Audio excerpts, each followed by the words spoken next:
तमाम यार आगे नहीं आना है यार राजा साजिया दिखा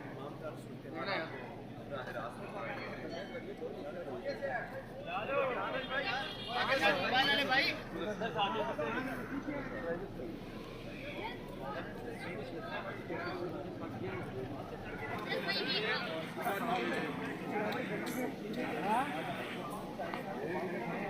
आज ये बिल्कुल बन गया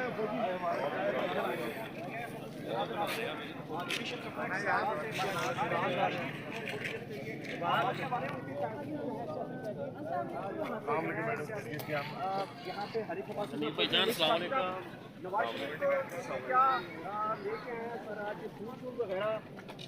फूल जी वो खुद फूल है माशाल्लाह। और जिस तरह फूलों से उनका इस्तकबाल हुआ है और जितना ईद उल मिसाल इस्तकबाल लाहौर में हुआ है वो पाकिस्तान की 75 साल तारीख में किसी लीडर का नहीं हुआ। और जिस तरीके से उन्होंने एक स्टेट्समैन की तरह एक मैसेज पूरी दुनिया को भी दिया है, पाकिस्तानी कौम को भी दिया है, वो भी आपके सामने है।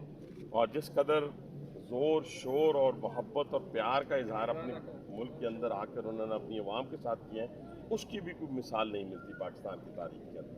हनीफ अब्बासी साहब आपके सियासी हरीफ हैं, शेख रशीद के बारे में बड़ी सैड न्यूज़ है, कोई हार्ट अटैक हुआ है, और क्या कहना चाहेंगे इसको? अल्लाह ताला उनको सेहत दे जी और अल्लाह ताला उनको झूठ से बहुत दूर ले जाए। बहुत अच्छे जी।